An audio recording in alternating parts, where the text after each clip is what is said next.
Say go live. And we are live. Says we have an excellent connection. That is very good. Hey everyone, hi there. We're live, and just let us know if the audio is coming through correctly. Yeah, ASK Truth, please say something so we can confirm that we have your audio coming through.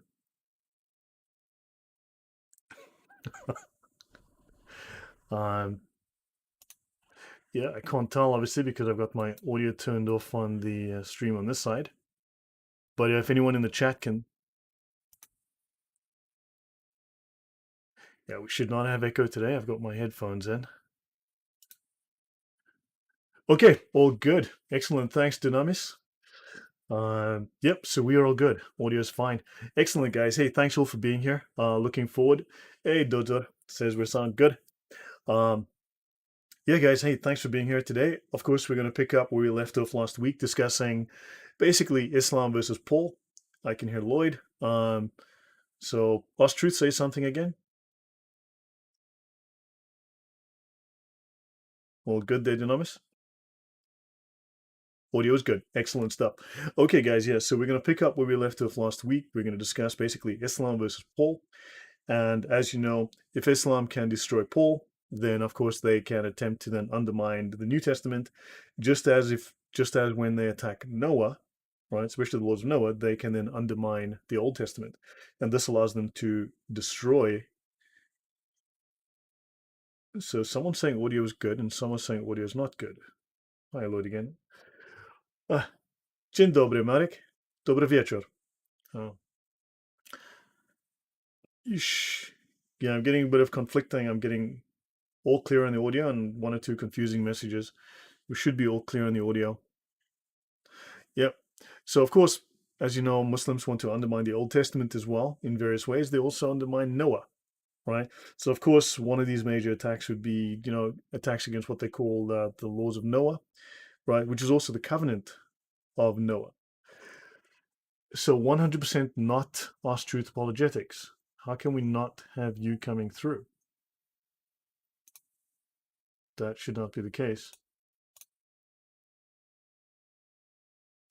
Audio is coming through just perfectly fine. No, he just retracted it. No, we can't hear ASK Truth. That is very odd. I can't hear him, it says. The audio is definitely coming through.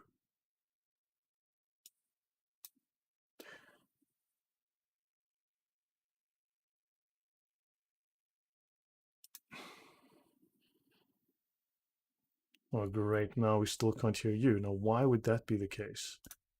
Okay, I am going to... Gewoon Frank says everything is fine. So some people saying they can... So some people are saying they can hear it just fine and others are saying they cannot. That is very, very odd. Guys, yeah, we need to sort that.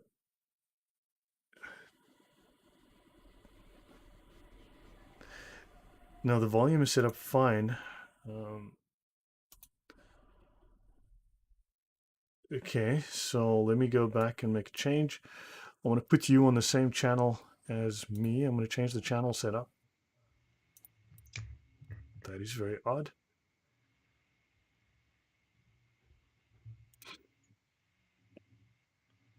Refresh the page. So that says, okay, end time says loud and clear. So yeah, maybe they need to refresh because the audio is definitely going through. Let me hear if I can hear anything, guys. I'm going to say something. Yeah, he keeps saying that he can't hear me. I'll make sign language, and maybe they'll understand me. No, you're coming through for me. Guys, I'm getting his audio. His audio is coming through for me. He said now we can. All good? Yeah, guys, the audio isn't coming through from the beginning. Okay, dude, that's bro, weird. Seriously. Maybe they refreshed the page, but the audio's been... Excellent. Okay, guys, sorry about that. So yeah, 4 minutes wasted on audio issues. I have no idea why. I spent the entire weekend setting everything up from scratch, literally building everything from scratch to get this. Sound is fine. If people can't hear, they should refresh their page. Gewoon Yeah, Frank, but ik glo is ek glo dis die antwoord, yeah. So yeah, they needed to refresh the page. Okay, awesome guys. So back to the beginning. Briefly, recap of last week, then we're going to go dive in, and of course we have to recap on Paul and the Islamic approach to him, and then of course um, just like they attacked the New Testament through Paul, they attacked the Old Testament through Moses, and they attacked the Old Testament through especially Noah, right, to try to destroy the very first covenant, which is they call them the laws of Noah, the covenant of Noah. And but that's a very fascinating talk for another day. But let us get down to business. Ask Truth. That was because you didn't say anything. That is no. Okay, yeah. Anyway, so here we are, guys. Recap you from should hear last my week. silence, people. There was a meteor shower last night to the Generative. Yes, it wasn't from us. We were putting out live audio. The audio was good. Maybe then guys refreshed their page. Huh. Marek P. So he refreshed the page and it worked. Okay, guys. So here we are. So we were discussing last week Bulus, right, which are names of Paul, and of course we learn that in Tafsir ibn Kathir says that the apostles were supported with a powerful third messenger. We have Simon, John, and Paul, and the city was Antioch. Excellent. This, of course, is found in Quran 36:14, and this is Tafsir ibn Kathir 36:14. Now, of course, this is the point where Muslims go and throw Tafsir ibn Kathir under the bus, right? Because it Because why? supports, yeah, Because it's emotional. It's if it emotionally doesn't, if they emotionally don't like it, then of course it's daif. Everybody knows that. that's worse than That's Da'if. just It's how Maudu, it goes. which is it's completely Oh, fabricated. Da'if is just weak. But guys, you do know that da'if means weak, right? But however, da'if only refers to the chain of narration. Da'if doesn't refer to the mutton or the content, the words of the mm, actual narration. It refers to the chain. So what that means is weak. It means that so you could have 100% authentic mutton, but the chain of narration, the isnad, can be da'if. However, according to Sharia, even da'if narrations are 100% legal, 100% acceptable, 100% authoritative. That's according to the Sharia, especially when a weak hadith, or shall we say a hadith with a weak chain of narration, mentions Muhammad, because there are numerous narrations that are taken of Muhammad that are weak, but are utilized in the Sharia itself, in the fiqh, in Islamic law, because they're considered 100% authentic. Just thought you should know that. Right. Hadith al-Khuraf is the worst. I've never heard of that. But anyway, so yeah. So on that point, of course, we also learned that an unknown stranger, some young boy, was given Jesus' likeness. He was then teleported through the roof of a house. And of course, Jesus went to heaven where he was given the wings of an angel. And of course, where Jesus had both angelic, celestial, and terrestrial natures. So he had two natures, an angelic, celestial nature, and a terrestrial nature. So Jesus was given two natures. Very, very interesting that he has a heavenly nature and a human nature, according to Tabri, volume 4, page mm. 123, in the story of Jesus, Now, how right? many, Lloyd? This is confusing to me. So Jesus has three different natures: I don't know, the celestial, angelic celestial, terrestrial. I think, means, well, he's given wings. So, Yeah. but it Okay, says he so was he's both human and angelic. celestial. That's crazy. How many natures does Allah have? How many can he take on? Now, that is a good question. Hmm. A Isn't lot. it? Okay, Al, how's it going? Alpha, Omega, Noahide laws are a set of imperatives which, according to the Talmud, were given by God as a binding set of universal moral laws for the sons of Noah. Yeah, now I've actually got an entire set of notes on that, but we'll get back to that in a minute. Yeah, so what kind of nature?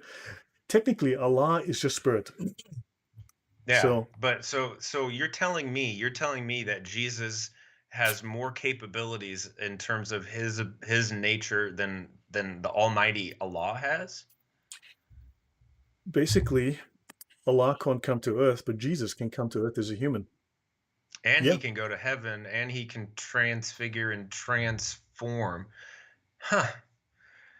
Does that fascinating. strike you as odd? I mean, to me, that's odd, right? Like that they've got this source where Jesus is much more powerful than their Allah, and yet somehow they're like, oh, we worship this less powerful guy. It's to me, it's kind of interesting that their logic takes them there.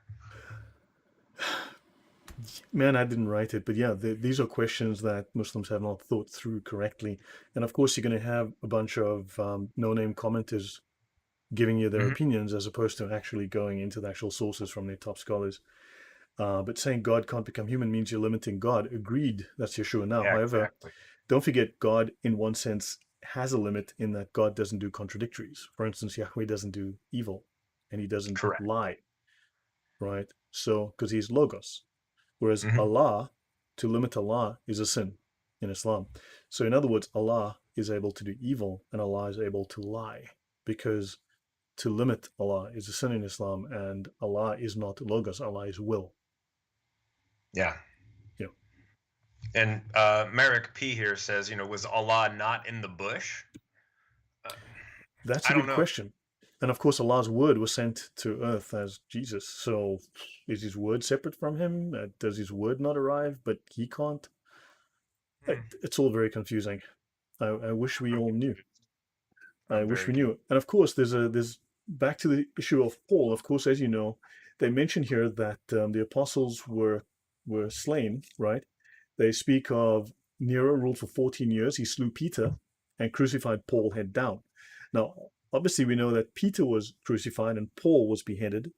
However, it should be noted that Paul was a Roman citizen, and as a Roman citizen, it was not legal to crucify Roman citizens, so he could not be crucified. He had to be beheaded, which just tells us how knowledgeable Tabari was. In other words, ignorant. Right, and that again shows how wrong Islam is on history. So, like historically, they are absolutely incorrect. Scientifically incorrect. Theologically, it's an absolute disaster. So I just love when we learn these things, buddy. It Yeah. just gets me excited. Yeah. Also, yeah, Malik's saying Allah's the best deceiver. So Allah is makr, right? Makara. So what that means is the context there. In fact, we can go over this later towards the end. I can cover that in more detail because I've got some detailed notes on that. But basically, that is to deceive, to bind, to lie to, and to conspire against. However, the scholars will try to tell you that in the context of Allah, it means he was doing something good. He wanted to save Jesus, whereas in the context of humans doing it, the word means evil. But in the last case, it means good. So, okay, whatever. Islam's inverted logic strikes again. Yes, it does. Okay, so yeah, we can move on at this point. Unless you have anything else to add, At. No, let's keep on moving. Okay, so now, as we know, Paul did missionary journeys with Barnabas, and he also did a missionary journey with Silas. Right, we're not going to discuss the second one. At some point, I'll probably come back to and talk about some of that. I've actually got lots more notes that I'm not using because otherwise we'd be at 3 weeks listening to this. But so Paul and Barnabas waxed bold and said it was necessary that the word of God should have first been spoken to you. But seeing you put it from you and judge yourselves unworthy of everlasting life, we turn to the Gentiles. So Paul and Barnabas were in agreement that they had a duty to speak to the Jews and try to convert the Jews, to let the Jews know the Messiah had been born and that a new commandment was upon them. However, they generally rejected the message. Right. And at this point, the decision was made, well, let us speak to the Gentiles, let us speak to the pagans. And the message obviously was heard and accepted amongst the pagans, and it grew very, very rapidly. Within 3 years, it had gone from the Holy Land all the way to Spain, Asia Minor, Turkey. So it was all over Europe. It covered Europe. So things had gone very well. And Paul wasn't the only one making these missionary journeys. He never made it to Spain. And of course, it had reached Rome long before he did. Right. But of course, we see here there was a partnership with him and Barnabas, and they both spoke the same message. They had the same idea. So if Paul was corrupting Christianity by teaching it to the Gentiles, then so was Barnabas. Don't know why anyone goes after Barnabas. Any thoughts from you, At? Well, I think we talked about this a couple of weeks ago, so I'll just say it really briefly. To the Jew first, right, and then to the Mm-hmm. Gentile. That was the words of Paul, and I mentioned that absolutely follows Jesus being sent to the lost sheep of Israel, and then right before his ascension, he says, "Go and preach the gospel to all nations." So they're following exactly what the gospels say to do. So I think this works to strengthen and confirm that Paul and Barnabas in this circumstance are both following the Lord Jesus and what he demonstrated and what he taught. Excellent, yeah. And then long time, therefore, abode they, speaking boldly in the Lord. So it says they spent a lot of time speaking the Gospels, speaking boldly in the Lord, which would be the Lord Jesus, which gave testimony unto the word of his grace and granted signs and wonders to be done by their hands. So they spoke in the name of Jesus. They spoke about his message. They gave testimony unto the word of his grace. So they're speaking of they, not just Paul. So clearly there was a harmony between them. Then all the multitude kept silence and gave audience to Barnabas. Sorry, that's taken from the King James Version. It's Acts Yeah. 14, verse 3. Then all the Mhm. multitude kept silence and gave audience to Barnabas and Paul, declaring what miracles and wonders God had wrought among the Gentiles by them. That's Acts 15, verse 12. Your thoughts, AT? No, I think what you're saying here is perfect. So I just want to keep on rolling with this. Yeah. So obviously, yeah. So obviously, the first Christians were Jews, Mhm. right? Jesus was born a Jew. Jesus technically died a Jew, right? So yeah, we need to bear that in mind. So they were the chosen people. They did bring the message. They did bear witness to that message.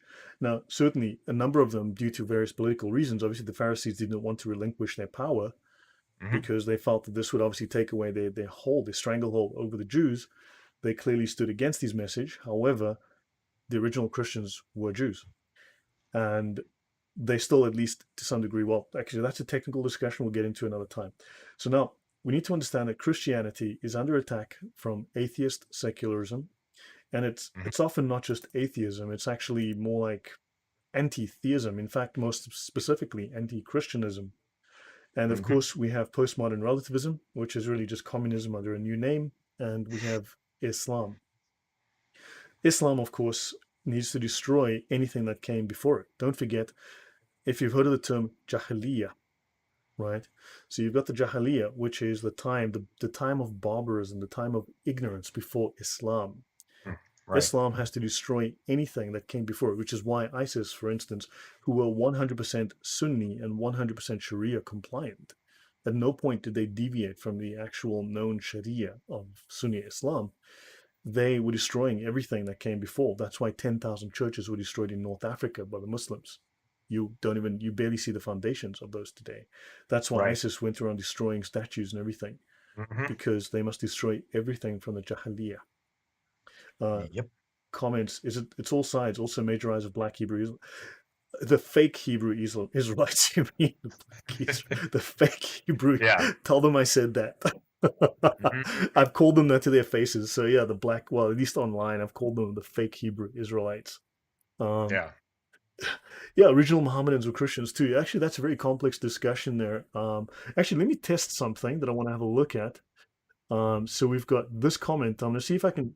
This comment should hopefully show up now, so I can make comments appear on the screen. Not quite the way StreamYard Magic. does, but I can make those comments appear on the stream. So original Mohammedans were Christians too. If you look through the sources, and I'm busy reading a book called The Sources of the Quran, when you read through that, you'll find that Islam has a lot in common with Christianity. However, it has more in common with Gnostic Christianity, quote unquote, right? So there's more in common with the Gnostic ideas, which were a rejection of Logos, which were a rejection of actual Orthodox Christianity and try to impose this sort of magical set of beliefs on Jesus, right? And on the Mhm. Bible. So you've got a strong borrowing from like the Israelite Gospel of Thomas and the infancy Gospel of Thomas. Those are two different books, as well as other Gnostic scrolls. And then you've also got a strong borrowing from the Talmudic legends of the Torah, not the actual Torah itself. And then you've also got borrowings from various other religions, from Hinduism. You've got small smatterings of borrowings. You've got from various pagan religions. You've got from others. So Islam is really it's a mishmash of everything you can think of. Yeah. So yeah, it certainly Oh, does borrow I mean, from that Christianity. makes Yeah. sense, right? That makes sense. If you're an illiterate 7th century man, um, engaged in trading right goods from east to west and all over the place, you're going to hear all of these stories, and it's going to click in your mind, and then what you're going to do over time, if you're going to try to start your own religion, is you're not going to just invent something from scratch. You're going to take little bits and pieces and little inspirations from all over the trade world at that time, and you're going to start to kind of put it into a singular, although very strange and disconjointed narrative. And then that's kind of, at least my theory of where Islam kind of came from. It's just like this mishmash of random bits of information. If I Yeah, recall correctly, I think one of Muhammad's nicknames was the ear, basically because he correct, believed everything that he heard. So correct. it, that theory kind of works to explain all of the different um, strange kind of world religions all tied up into the narrative of Islam. Yeah, no, agreed. So yeah, that's an interesting discussion. That's actually worth another show. I've got notes on that, Hmm. and also I'm busy reading a book which is on the sources. It's about 300 pages, so it's going to take me a while to read it, amongst everything else, and then do slides in it. But to learn about the sources of Islam, where the stories come from, it's from a variety of different sources. Who's the author of the book Sources of It? That's Tisdall, Tisdall. Uh, Actually, let me see if I have it. Let me actually see. No, I don't have it open. I'll bring it up later. Remind me later, towards the end, and we can go through some of these things separately and just drop hints at some of these things. Tisdall, right? So modern and fake Israelites pick and choose and twist scripture. Yeah. In 2020, we're starting to work out this. Yeah.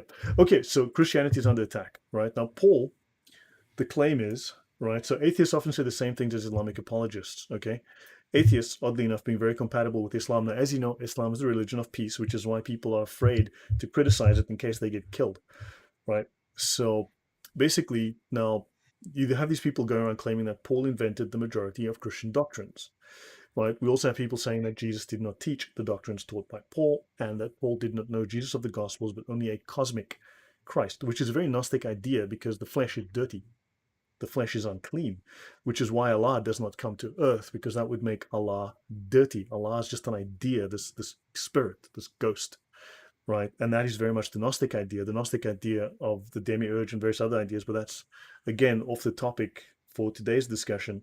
But that's why Allah does not come to earth. That's why Allah does not have a fleshy human aspect, because Allah would make Allah dirty, because only the Yeah, but he has ideas, a shin and two right hands, bro. So how vagina does that?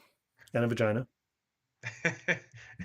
Don't forget, I mean, I don't know. I I didn't don't know, write man. it, dude. I Way didn't this write it. works. I just I This is didn't write it. confusing though. Why is he spirit and completely other, but then why does he have shins and hands and apparently vaginas? Like what in the world is this religion all about?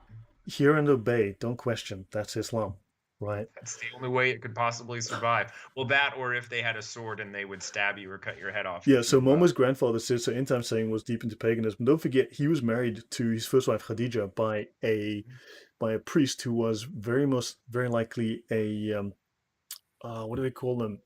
Uh, I can't remember. It's a Gnostic sect. I can't remember the name. Idiomite, something. Just Eniomite, Idiomite. Oh, good grief! I was reading it earlier and it just slipped my mind. I usually know it offhand, but he was married to his first wife by a Gnostic priest, right? Gnostic Christian priest, of course. Mhm. And of course, your cam has just decided to make you small. I'm gonna have to make you big again. Oh my gosh, what has just happened to you? Don't worry about me, man. As long as you can hear me. My face is not good. Just my I'm gonna voice. bring you back. Oh my golly, I have no idea what happened. I'm gonna have to bring you back. There we go. That is very, very Happy to weird. be back. I have no idea what's going on here, but we shall fix it. Did We'll you? live. Hey, we talked about this off camera, man. Did you remember to get the Ajwa dates? Did you eat those? Oh, good grief! Not, you know, I hate this. Why this is happening? This is so nuts. That's it, man. Here you're back. Okay, awesome stuff. We'll just ignore it for now. Yes, no, I did not. Okay, so he was married to by an Ebionite priest. Sorry, he and his first wife were married by an Ebionite priest, so a Gnostic. There's the story of Boheira or George, the monk at the well, who was a Nestorian priest, and then of course you have Nestor, a Nestorian priest. So he had numerous contacts with Gnostic priests. Um, yeah, he's drifting into space. My bad. So okay, so I was telling him I uh, was raptured just now, guys. I'm yeah, he back now. was. It's all Okay, good. so now the sources of these claims. What are the sources of these claims, right? So now, this book, The Mythmaker, Paul, an Invention of Christianity, this was written a long time ago. So this book argues that Jesus Christ never broke away from Judaism and that the Christian religion was founded by Paul. so that Jesus remained a Christian. This book was written in 1973, so many of the claims, like the term Pauline Christianity, is a late 20th century claim, and I believe it comes from this book. So the idea of Pauline Christianity, the term Pauline Christianity, is not an old term, it's a new term based on these renewed sort of creative attacks on the Christian religion. This was written by a Jew called Chaim Maccabee, right? And he was influenced by a man called Heinrich Gretz. And Maccabee claimed that Paul was not a Pharisee. He claimed that Paul was a Jewish convert. He claimed that Paul was not a Jew. He claimed that Paul was a Gentile. He claimed that Paul was a Gnostic via the Attis cult or something. He wasn't specific. He may have said Paul was a space alien. Okay, so maybe I made that up, but it was possible. Okay. He says we cannot believe anything in Paul's writings. He claims that the Ebionites, a Gnostic sect, are the true Christians.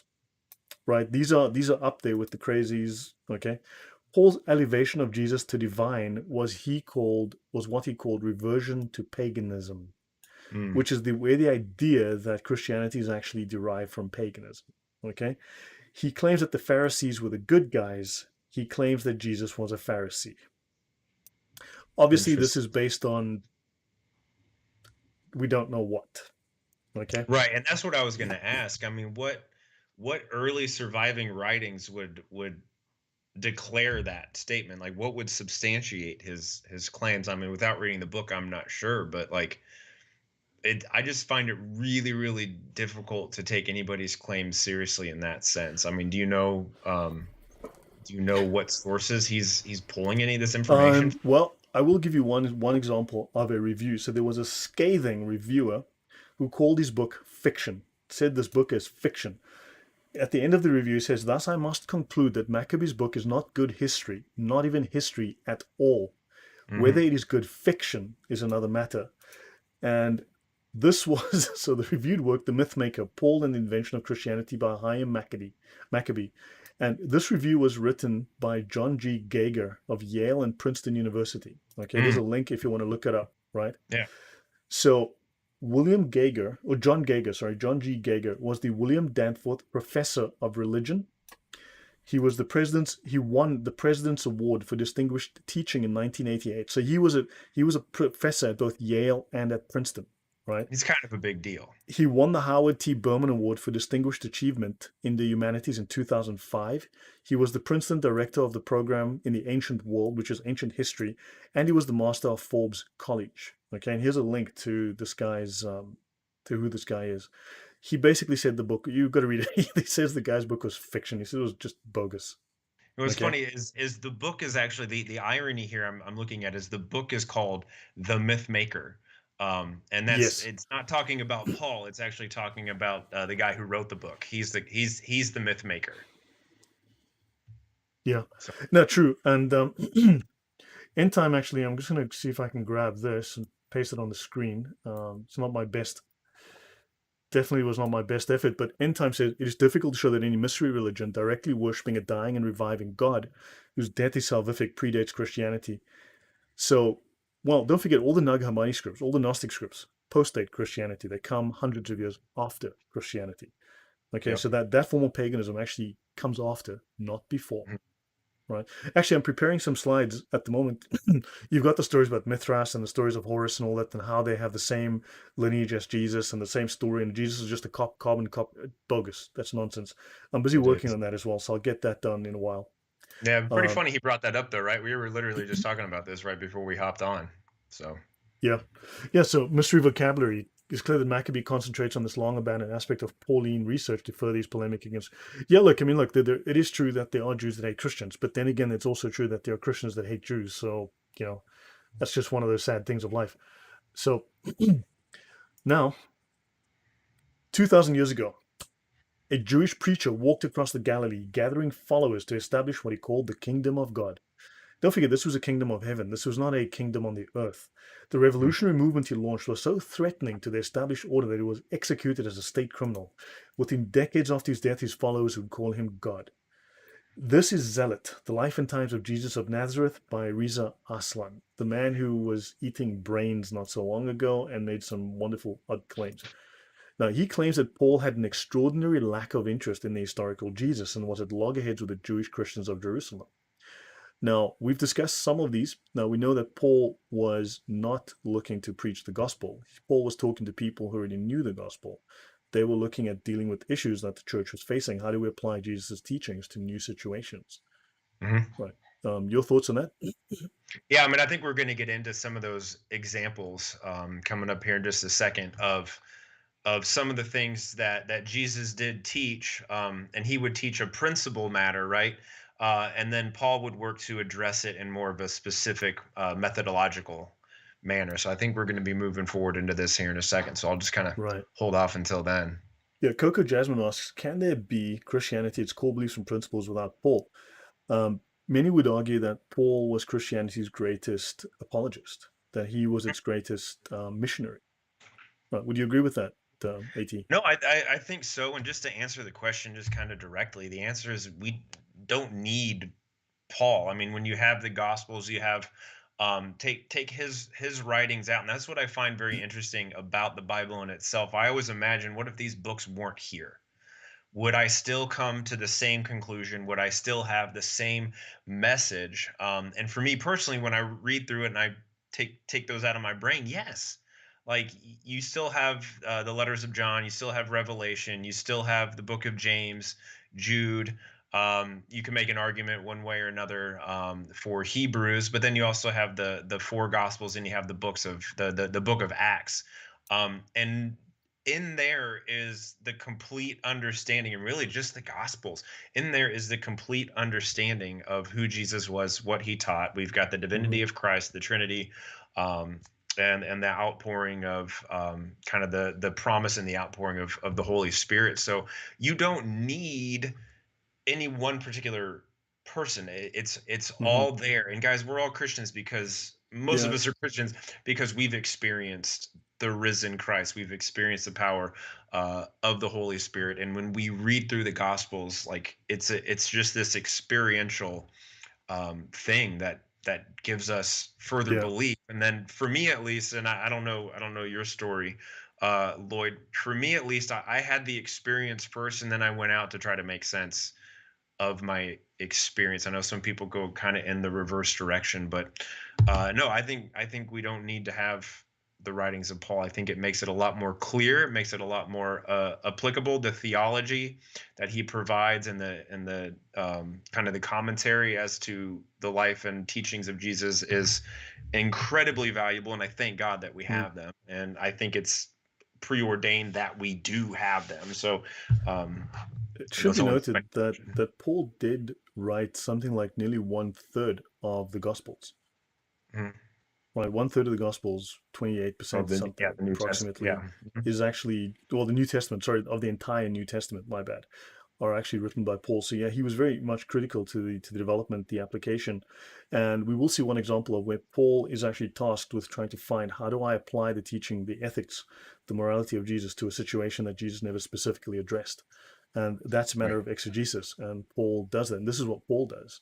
Paul Mhm. doesn't invent anything new. Paul's trying to apply Jesus' teachings to situations that were never explicitly dealt with by Jesus in his day. Right. So the Right. question from Stephen Gilchrist: if Paul is a messenger of as the Quran and Tafsir claim, why would Allah send a messenger to destroy the religion of another messenger? Um, yeah, dude, we need to. Um,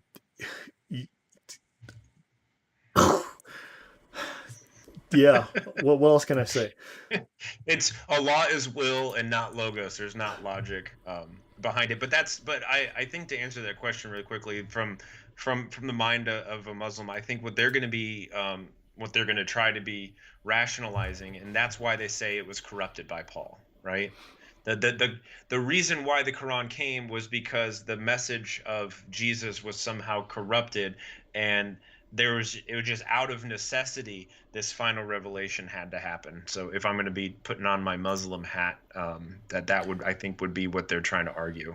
I mean, they'll say whatever's convenient at the time. And of course, we have this guy, the God Delusion. So these are three of the major texts that actually lead the charge. Now, of course, if you read through the Islamic books, like for instance, what the Muslims learn in their their tarbiyah guides, they learn at the madrasa when they're youngsters. They know they're 5 years old, they start going to madrasa, their version of Sunday school, basically Friday school. They go to those and they get these tarbiyah guides, right? And then of course they go to mosque. But if you read those, you'll see that all of them are polemics against Christianity. They all call or imply or state that Christianity is false. Remember, Christianity is din al-batil, right? The din al-batil means the religion that is void, worthless, right? Batil is one of the names of Satan. So Christianity is effectively a religion of Satan today. It has been superseded. It has been replaced by Islam. And yeah. Now, so these are some of the three major. So these three books that we've just seen, these are sources of some of the major arguments that come out today, right? So that's where many of these arguments are derived from. So people are quoting out of these books, and Hayam Maccabee's book was one of the original sources of the polemic against modern polemics against Christianity, and where the term, I think, Pauline Christianity comes from. So now Paul persecuted Christians. So how did he invent something that existed before he became one? Right. This is something that of course, you know, it's pretty obvious. Why would Paul try to destroy something he was about to invent and spread? And Paul applied Christian thinking.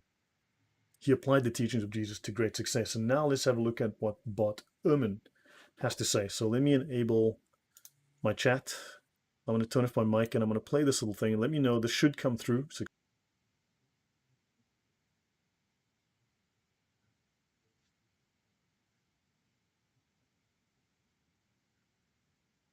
Trying to figure out where I am now.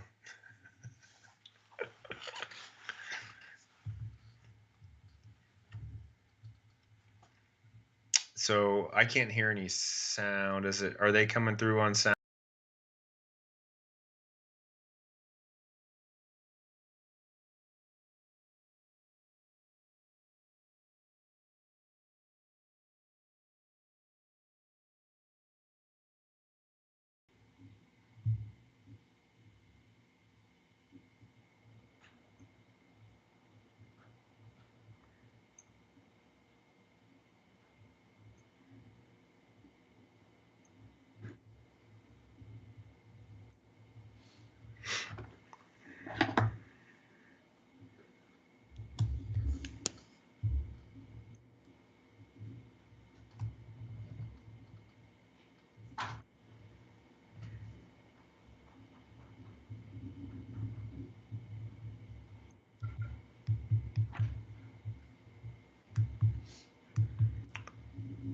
So I can't hear any. I'm on the video and I can't hear any sound, buddy.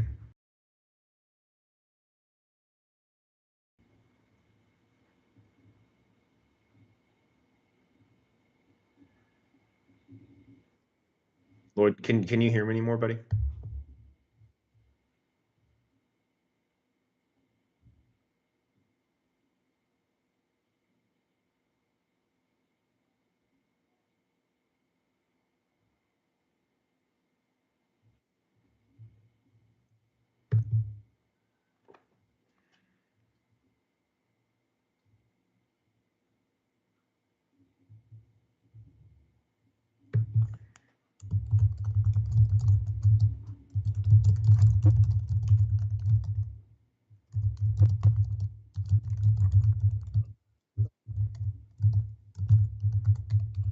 Yeah, can you hear me, Lloyd? I can hear you. I don't know if they can hear you. guys, sorry, is the audio from the video not coming through? Yeah, I don't think they can hear you anymore. I don't know why. I think I they don't can know. hear. I've enabled my audio again, but guys, so is the Oh, audio yeah. from the video not coming through?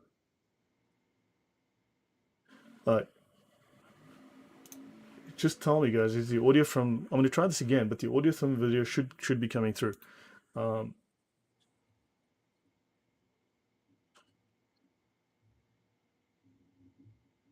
Is that audio coming through, guys? Okay, great. So some are saying yes, some are saying no. This is odd because the audio is definitely going through. And I'm trying to listen to it on my phone through the earpiece, and I can't hear it. Okay, I am going to. Let me try again. Sorry, guys. I guess I'm still getting the hang of this. I thought I had it all worked out. Christianity. Okay, try now. Let me know if you can hear the audio. If you had to line all the apostles up, I get the vibe that for you, Paul is the cornerstone of the whole story. Well, the reason. And was that coming through?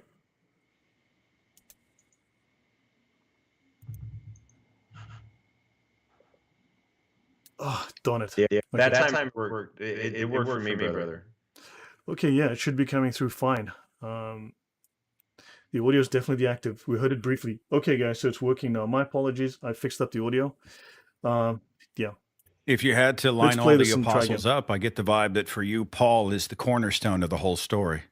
Well, the reason I think he is somewhat different from what a lot of people say. Some people say that Paul invented Christianity. And that can't be true because Paul was persecuting Christians before he became a Christian. And so if he invented Christianity, he would have had nobody to persecute. So that's not right. And it's not right that he invented the idea that Jesus' death and resurrection brought about salvation, because that's what Christians were saying before him. The thing that made Paul really key, as I argue in this book, is that he realized that followers of Jesus, this Jewish Messiah sent from the Jewish God to the Jewish people, followers of Jesus did not have to become Jewish. You could be a converted pagan and believe in Jesus and in the God of Jesus, but you didn't have to adopt the ways of Judaism. And this realization made it possible for Christianity to move away from being a sect within Judaism to being a worldwide religion. And if that hadn't happened, then Christianity would have ended up with the kind of historical significance of other Jewish sects. And they'd be as historically significant as the Sadducees or the Essenes, which are groups that are important for historians of ancient religion, but they're not exactly the sorts of things people worry about these days. And so he made it possible for Christianity to become what it did, which is the dominant religion of the empire. If the Gospels of the New Testament were written long decades after the death, the written death of Jesus Christ, we're not talking about reporting. How do we get the Gospels if they were written by people who didn't actually see it happen? Well, so what you do, historians do the same thing with the Gospels as they do with any other book. If they want to talk about, any figure in Roman history, for example, if they want to talk about Pompey, for example, or Crassus or Brutus, they look at what kind of sources are available. And sometimes for ancient people, we have contemporary sources, but more commonly, we have sources that are decades or even centuries later. If you've got independent sources that did not collaborate with one another, but they absolutely are independent of one another, and they all mention the same figure, that is pretty good evidence that there was a figure. With the Gospels, we have Matthew, Mark, Luke, and John, and Matthew, Mark, and Luke all use some of the same sources, but usually scholars typically isolate 4 different sources behind Matthew, Mark, Luke, and John, behind Matthew, Mark, and Luke, 4 sources, and they isolate 3 or 4 sources behind the Gospel of John. Paul had access to none of that stuff because Paul was writing before all that, and they didn't have access to Paul. You start adding up the sources, and you end up with 10 or 12 sources independently within a few decades that are all talking about this man Jesus.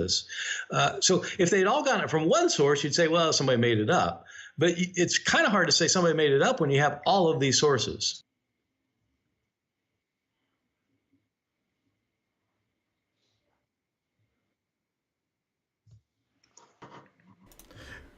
Okay, everyone. Yeah, so we finally heard that. My apologies. Still getting the hang of some of these features. But yeah, we've all heard that. So Bart Ehrman, as someone noted in the comments, Bart Ehrman just abrogated Bart Ehrman. So we've got one of the greatest critics of Christianity, a former Christian turned atheist, or who suddenly somehow now comes out in support of at least this aspect of Paul, and discusses the how one actually textually verifies the authenticity of the Bible. Right. So, of course, when asked why he doesn't critique Islam and doesn't critique the Quran, he doesn't want to die. As he I think he said when he stops valuing his life, he will do that. Right. Yeah, exactly. So, yeah, it's very odd, Marek, yes, to hear Bart Ehrman actually support So the transcript is here. The link is actually very defined. Did Paul invent Christianity and corrupt the Bible? It's actually like a 30-minute interview, and it's actually well worth listening to. It's very good. That was just a 3-minute section out of it that we listened to. But yes, he makes some very, very good points, right? And he And makes it very clear. Yeah. I'd like to say something really quick about Bart Ehrman. Sure. At least this is just my opinion. I don't think Bart Ehrman is necessarily an enemy to Christianity. I think a lot of people are intimidated by him because he knows the New Testament so well. He knows the history of the transmission of the text, and he's an atheist, right?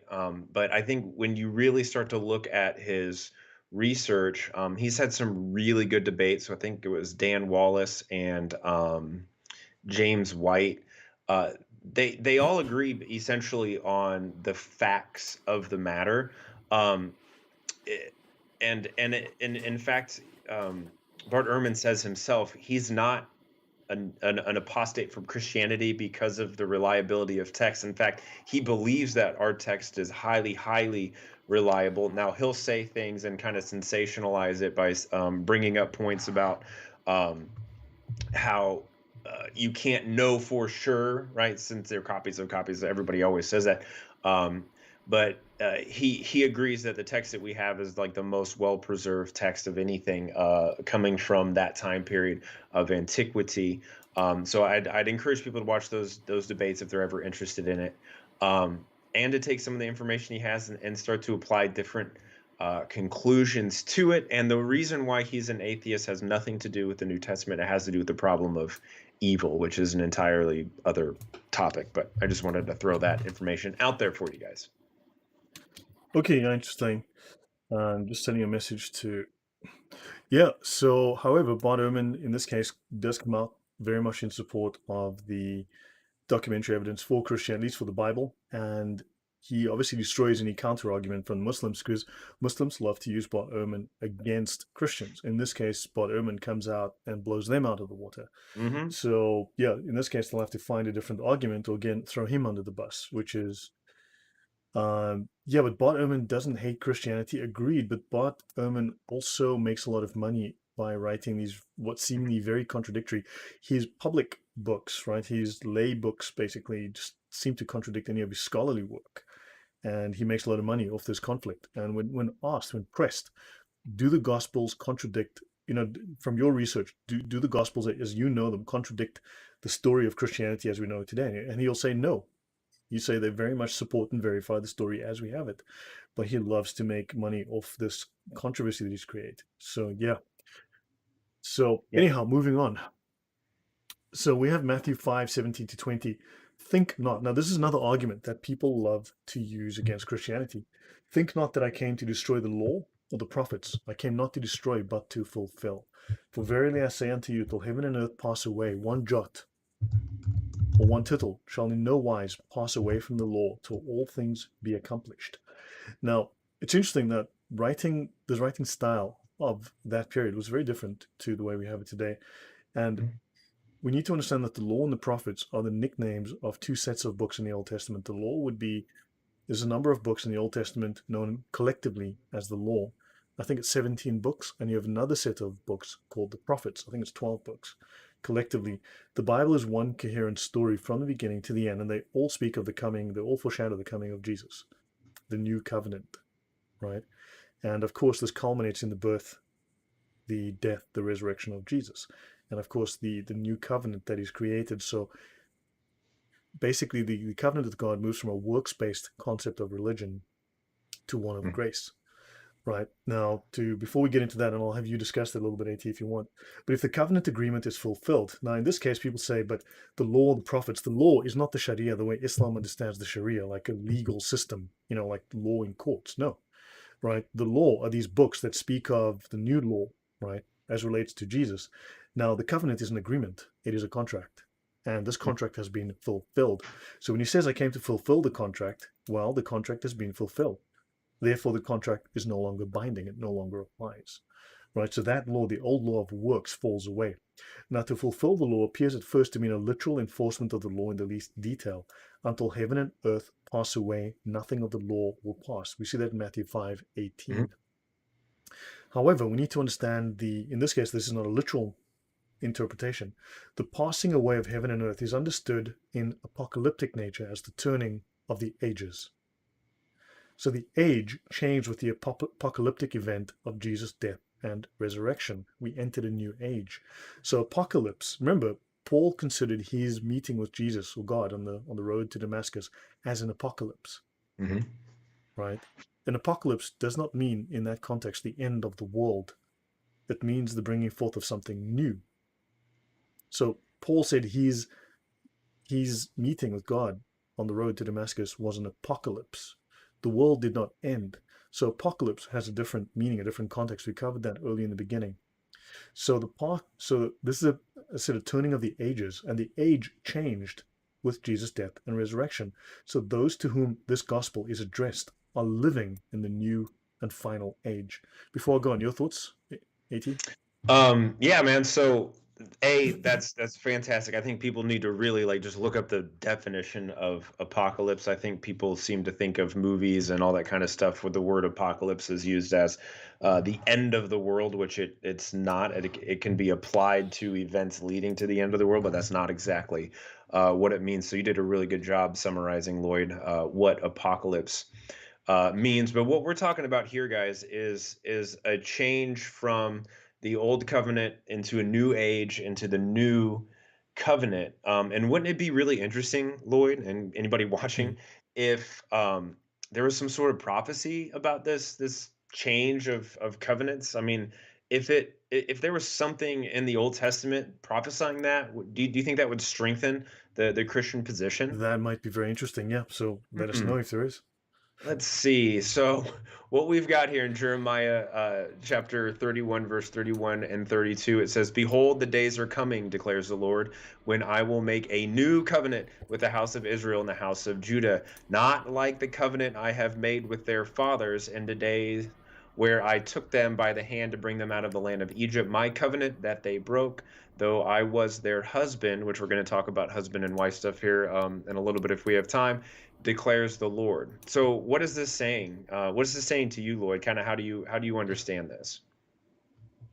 Just give me 1 second. I want to bring that up on the screen so that everyone can see this. So I'm going to just get rid of OneNote and just bring up. Okay. Oh, there it is. Behold, the days come. So this is Jeremiah 31:31 that AT just read. I will make a new covenant with the house of Israel and with the house of Judah, not according to the covenant that I made with their fathers in the day that I took them by the hand. But he says he's making a new covenant. I wonder, Hmm. do we have a set of books in the Bible called the New Covenant or the New Testament? Is there something like that? Oh, if there was, I would really be interested in reading it. Right. So we have the Old Testament, the Old Covenant, and we have the New Hmm. Covenant. Looks like there's a New Covenant that is based on the verses you've just read. Do you want to tell us some more, please?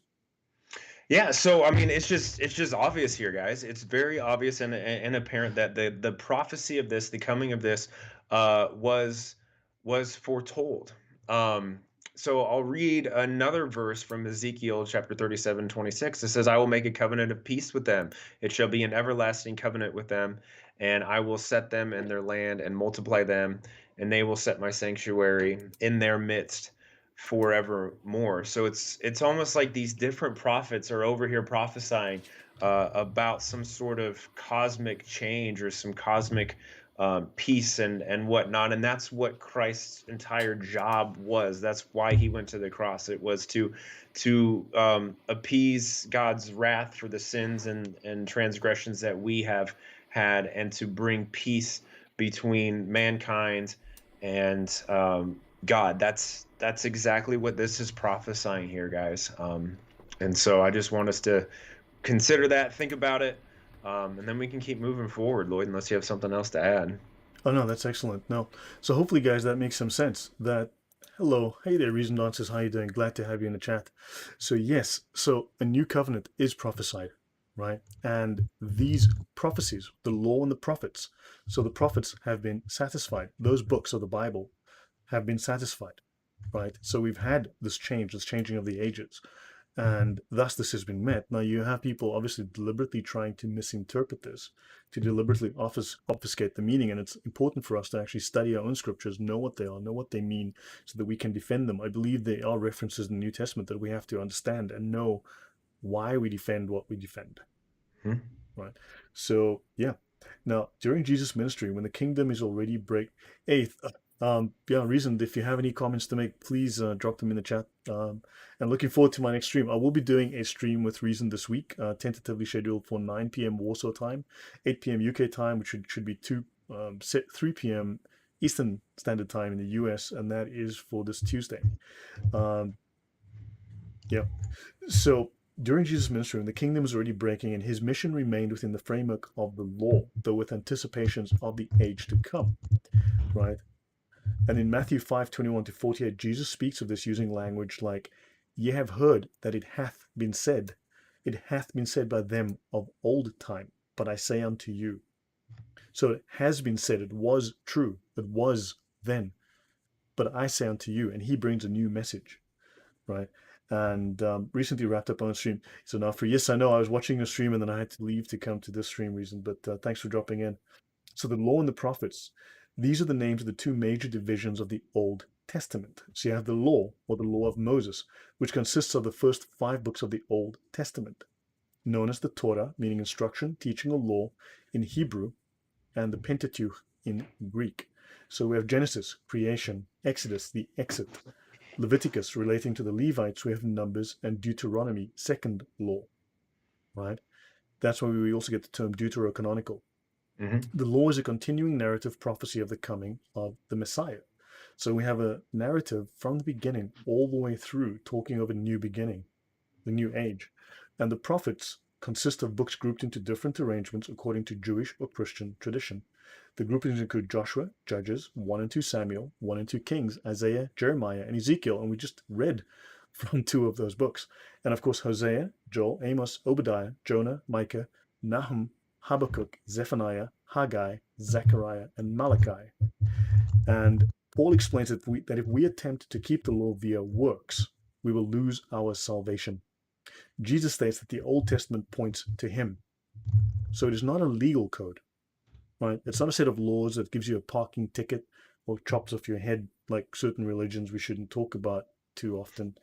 But so it's not about parking tickets, but yeah, it's a foretelling of the coming of Jesus and the new age, the new law. Islam does refer to the Sharia of Jesus, which was superseded by the Sharia of Muhammad, of course, except for those things that are explicitly maintained in the Sharia of Muhammad. But the Sharia of Muhammad is a legal code, parking tickets, as I said, beheadings, chopping off of hands, right? Whereas this is not that kind of law. Islam legislates law. Christianity does not legislate law, right? So we have a separation between church and state. Islam does not. So what are the statements of James and Peter on the law and the foreshadowing of Jesus? AT, just keep an eye on the chat so that we, right? So Well, what are the there's statements there's one comment by JIB. I'm not sure what he's trying to say. He said, "So the law isn't passed away yet."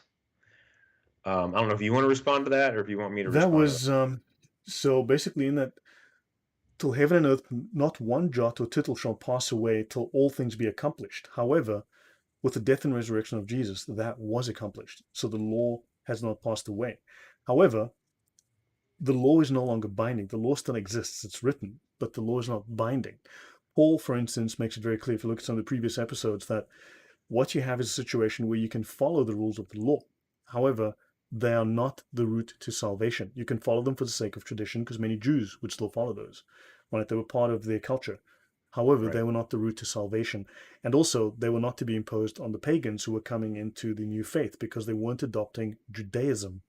They were not embracing Judaism, but Christianity. So those rules that were specific to the Jews should not become a yoke, a burden on the new Christians. Right. Exactly.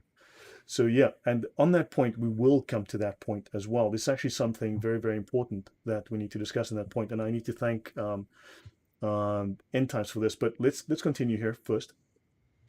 Paul does explain that if we attempt to keep the law via our works, via the law of Moses, the code of Moses, we will lose our salvation. And Jesus does state that the Old Testament is about him, right? So James says, whoever looks intently into the perfect law that gives freedom and continues in it, that's the grace of Jesus, right?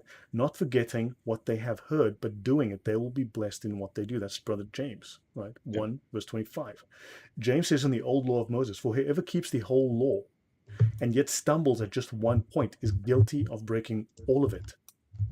So this is Jesus' brother James telling us, whoever keeps the old law, the old Mosaic law, yet stumbles at just one point, he is guilty of breaking the whole of the law. For he who said, you shall not commit adultery, also said, you shall not murder. If you do not commit adultery, but do commit murder, you have become a lawbreaker. So speak and so act as those who are to be judged under the law of liberty. So Christians have adopted a new law. So if you break if you decide that you bind your life to the old law, the yoke of the old law, and you break one of those laws, you are guilty. You have sinned. There is no redemption. However, we have a new law that frees us from these thousands of rules, these binding rules. The Sharia is like that. It's a yoke. It's thousands and thousands of rules and traditions. It's insanity. Hopefully that answers AT, your point. Well, just connecting all of these things, right? So James is saying this. For instance, Paul says something very similar to what James said in James 1. In Galatians 5, he says, for freedom, Christ has set us free. Stand firm, therefore, and do not submit again to a yoke of slavery, right? To the yoke of the law, right? So again, speaking about grace, talking about how the law is important, and upholding and not sinning is critical in that, right? So when you have a changed heart, you no longer want to break the law. But at the end of the day, guys, I think, Lloyd, you mentioned it. It's faith. Do you have faith in yourself and your own works to save you? Or do you have faith in God to keep his promise and to give you the gift of grace that he demonstrated for you while he was on the cross? I mean, it's honestly, it's a pride issue. Do you think you can control your outcome better than God, or do you trust God? Do you trust yourself more or God more? And I think that's where Islam really falls apart, as they try to pretend that it's up to them 100% in order to get them to where they want to go. Whereas we know, and we've seen demonstrated, that God loves us so much that we'd be willing to come to earth and pay for our sins himself so that we can be reconciled to him. Good points. Yeah. So there's so many things we could discuss, but I have to condense some of this. At some point, I'll probably bring up some other notes. I've had someone, Ronnie Diaz. I need to go through some notes he's given. There's so many things we can discuss, so much detail here. But I'm trying to summarize. But yes, but thanks to everyone who's provided information on this. And also, I need to thank, I've had a few small donations, and I really am grateful. I'm really thankful for all of this. This does take up hours. Look, I know I've made some technical issues, but yeah, I'm still learning how all the stuff works. But yeah, I'm trying to get more professional. I spent hours and hours this whole weekend. I spent just literally learning up, besides setting up the Christmas tree inside, which looks awesome. But yeah, this takes a lot of time, and I do want to thank those who've donated. I really am grateful. It really helps a lot, and I really appreciate it. So wrapping up a few final points. There were tensions between Paul and the other Jewish Christians. Yes, certainly there were. But Paul was looking to make a clean break. He needed to make sure they left Judaism as a yoke behind. And you had to find a middle ground with the new pagans that were coming in, the non-Jews. You had to find a middle ground for them, right? Where they could meet, where they weren't forced to become Jewish. They weren't forced to circumcise themselves.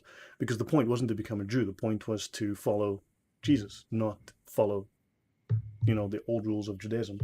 Paul is honest about these. Notably, he speaks in Galatians about the conflicts. But of course, the church developed. Now, of course, if you look after Muhammad died, there was a massive war in Islam.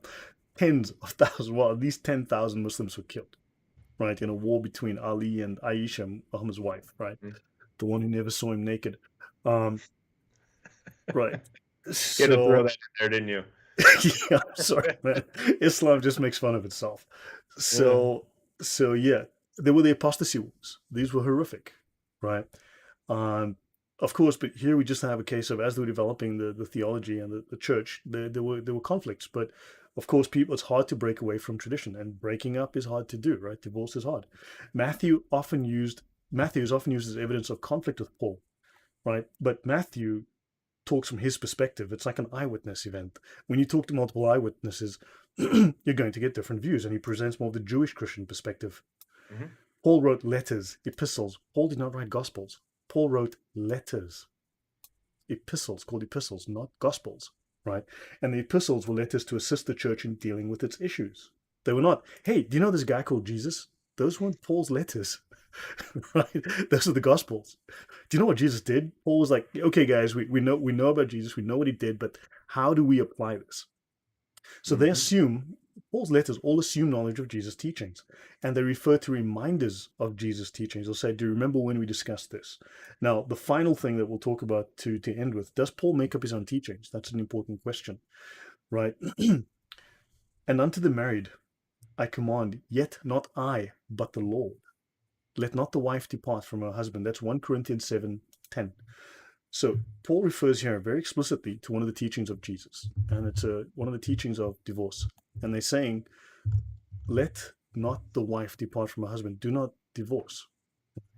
Now, Paul speaks of the Lord's wishes. He says, yet not I, but the Lord. Now, Paul is actually very explicit when he's quoting the words of Jesus versus when he is saying what he thinks, right? So Paul speaks of the Lord's wishes, not his own, and repeats the words of Jesus. So Paul reminds the married people, right, the new Christians, of Jesus' principles of non-separation, which is in Mark 10, verse 9. This is one of the rare specific references to the teachings of Jesus. But then we go on in 1 Corinthians 7, verse 12, but to the rest speak I, not the Lord. Muslims will quote this out of context and say, see, it's just Paul making up stuff. No, Paul's saying, hold on, but now, 2 sentences later, right, 2 verses later, it's not, these are not the words of Jesus. Now, these are my words, so that we know who's saying what. If any brother that's a Christian hath a wife that believeth not, and she be pleased to dwell with him, let him not put her away, let him not chase her away. He's saying, if you have become a Christian, if you are a Christian and you have a wife that is a pagan, or if you are a woman that's a Christian, you have a husband that is a pagan, right? He is saying, stay with them, because Jesus has said that marriage is sacred. It's a sacrament that is sacred to him, and therefore you need to stay together. And Paul is saying, so I say, based on this teaching, applying the ethics of Jesus, applying the morals of Jesus, I'm saying that you need to respect that union. So to the rest, Paul speaks of marriages in which only one partner is a baptized Christian. So this is a different situation to what Jesus spoke about. It's a new situation they haven't quite yet encountered, and Paul has to apply these teachings. And he says Jesus' prohibition against divorce is not addressed to this situation. Paul now extends the principle of non-separation to such marriages. He says, if there is peacefulness and the marriage is both parties sanctify this marriage, both parties respect this marriage, they love each other, there is a harmony in the union, right? This marriage is sacred to both of them, in which case, stay together, because this is your wife. And he goes on to say, in fact, that in this case, God blesses the union, and your children are also blessed. Your children also receive God's grace. So therefore, he says that the fact that you're a Christian and you love someone and you're with them, all of you are then given and blessed under the grace of God, and all of you will find salvation. Your thoughts, AT? Yeah, so just to add on to it, I'm going to kind of ask you the similar question that I asked you earlier. Is if there is kind of a prophecy of this in the Old Testament, would that strengthen the case of both Paul and Jesus? Would that interest you? Okay, well, I'll tell you what. Let me just read this quickly from that, and then we'll do that. Okay. Yeah, I think that we can end off. So guys, we will end off soon in a few minutes. But now Paul says here, and the woman which hath an husband that believeth not, and if he be pleased to dwell with her, let her not leave him. For the unbelieving husband is sanctified by the wife, and the unbelieving wife is sanctified by the husband. Else were your children unclean, but now they are holy. But if the unbelieving depart, let him depart. A brother or sister is not under bondage in such cases, but God has called us to peace. But it says here that if you stay together, if the marriage is sanctified by both parties, then that is a holy marriage in the sight of the Lord, and you are clean, because God's grace wipes away that sin. Mhm. So yeah, I think that is something very, very important to bear in mind. And yeah. If do you want to share your screen at all, or No, I got way too many things open to do that. So hopefully I Okay. can illustrate beautifully with my words.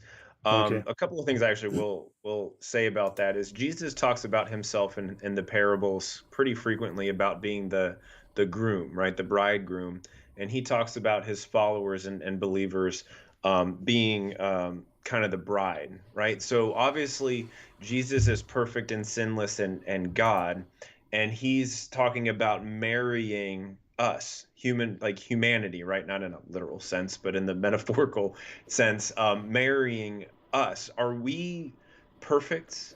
No, right? No. We're adulterers essentially, right? Because we don't always follow God. We are not always loyal to his laws and his rules and stuff like that. And yet he remains faithful to us even when we fall away. So that should reflect in our own personal marriages, right? Barring sexual immorality and other things that we can get into at another time. Um, but that should be reflective. We should love our wives as Christ loved the church, and women should respect their husbands and all of those beautiful, wonderful things.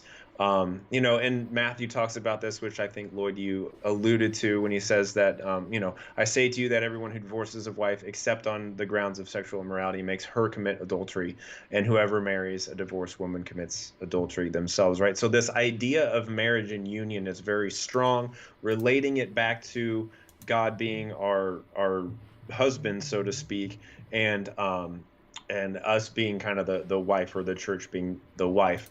The one thing I was going to go into, sorry, I'm kind of going off here on a tangent as usual, is that there is a book of the Bible, Hosea, which talks about Hosea basically marrying his wife Gomer. So if anybody wants a good name for their daughter, Gomer is a beautiful name. Um, where she's a harlot, right? She's a prostitute, and sorry about that. And God says, keep going back to her, keep being faithful to her. And that is that is the demonstration of what God has done to us. That is a demonstration of what Jesus has done to us. And that's a demonstration to us who are Christians and what we should do to our spouses and provide for them. Yeah, excellent. Thank you. So, guys, yeah, we should wrap it up at this point. I know there were some people who asked some questions. I said we'd get to them at the end, but we've run over time. So, yeah, drop them in the chat, drop them in the comments. We'll pick them up next week. Some of these different things within Islam, and but hopefully we've addressed some of the issues regarding some of the attacks on Paul. Hopefully we looked at some of the ideas from other New Testament authors that the old law is no longer valid. And there's a question from Coco Jasmine: is there a difference between the law of Moses and the law of Jesus? Well, that's a different covenant. Remember, God's covenants were bound to a time and a place and a person. So there was a covenant with Moses, there was a covenant with Abraham, a covenant with Noah, a covenant with David, right? Then we have a new covenant with Jesus, right? So there are new testaments, new covenants, new agreements, new contracts, shall we say. So these covenants, there are four major covenants in the Bible. There's Moses, Abraham, David, and Jesus, right? Then there are 16 minor covenants, if I recall correctly. There's hundreds of them, as far as I know, but you have these major and minor covenants. So these are contracts and agreements that dated to a time and a place, so they pass away. So it's a contract. Once it's fulfilled, it's done, right? Right. And So, so one thing I think to add to that really quickly, sorry, Lloyd, is hmm, when if I go from one contract to another contract, most of the time it's not a completely new contract, right? It's a refined contract. It is a new contract, but there's going to be a lot of old contract material that's just basically copy and pasted into it. And Jesus himself addresses a lot of some of the major changes, like with the food laws, with the Sabbath day and stuff like that. Those are some of the major changes, but Jesus hmm, literally addresses them. And then we can kind of assume in a lot of the other senses that, sins are yeah. still sins and we should work to avoid them. Yeah, no, I mean there are some major changes. Like for instance, although Islamic Sharia goes backwards, goes back to the old Mosaic laws. Hmm. So of course they bring back, for instance, the laws of stoning, which are still valid today in Islam under full Sharia. If you have the strict interpretation, or not interpretation, no, the strict application of Sharia, the azim, then you're going to stone people to death for blasphemy, right? Muhammad would be stoned to death for blasphemy, for making prophecies that didn't come true, and blah blah blah, right? But so we have a moral change as well under Jesus. We don't stone people, but he who is without sin cast the first stone. Hmm. basically with that incident, that concept of stoning people to death was abandoned in Christian belief. They said this is barbaric. It's no longer valid. It's no longer real. Right? For us as Christians, we have forgiveness now. Right? We were forgiven and we forgive. So yeah, so Jesus treated many people with forgiveness. He abandoned those aspects, the barbaric aspects of the old law. Islam wants to go back to them. Yeah. Right. So those are very different applications. Yeah. So look, if you want to not eat shellfish, that's in the old Mosaic law. Yes, you can do that. Knock yourself out. Right. There's nothing stopping you. Right. Right. However, it's not going to bring you salvation. Exactly. Right. So yeah, hopefully that answers that question. Guys, we should wrap it up. Again, thanks for bearing with me for some of the technical glitches. Yeah, I made some technical changes. I put each stream on a different audio channel to record them to different channels, and that didn't work. I need to keep them all on the same channel until I figure out the audio issues. But yeah, so that was a change I made. That I tried something fresh today. Shouldn't have done that without testing it more thoroughly.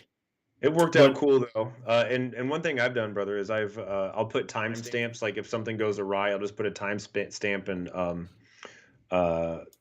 pin it to my thing, so people, if they're watching the video, they can just click the timestamp and it'll jump them forward to where the glitch got fixed. Awesome. Yeah. Much better. Yeah, so Coca Jasmine, thanks for your comments. Let me just get rid of that. So, okay, guys, thank you. That's it. And David, thank you very much. I think that was you for the donation. I really do appreciate it. Yeah, I actually have saved all the money that I received. One time, though, I used the money to buy some editing software that I needed. So the money went towards that. So thank you very much. I actually bought software for this purpose for what I'm doing. The computer is fairly powerful, but yeah, I've actually been buying things and I've saved the rest of it. And yeah, as I need new things. So at some point, I also bought a green screen. I bought some lights. So the money actually has gone towards just getting my stream going, getting everything a little bit more professional. I'm trying to educate myself. So yeah, I'm not buying, whiskey or chocolate bunnies with it. It's actually You're not getting cigarettes and booze, man. Come on, what is no, this? dude, it's not like I'm made enough to buy a house or anything. But yeah, I've actually been using it to actually try to improve things. So hopefully every week I'll get a little bit better. But thanks for bearing with us. So guys, yeah, hopefully find you in the comments. And I've got a stream coming up with Thaddeus on Tuesday, and I will be doing another stream myself. And soon there's some things I want to talk about. And of course, 18 and I will see you in a week. We've also got many other plans for other streams. And if you have any thoughts, let me know. Anything I forgot, I know we said at the beginning we wanted to chat about some things, but drop those in the comments and I will make a note of them and pick them up next week, because we're trying to keep this stream reasonably short. Reasonable.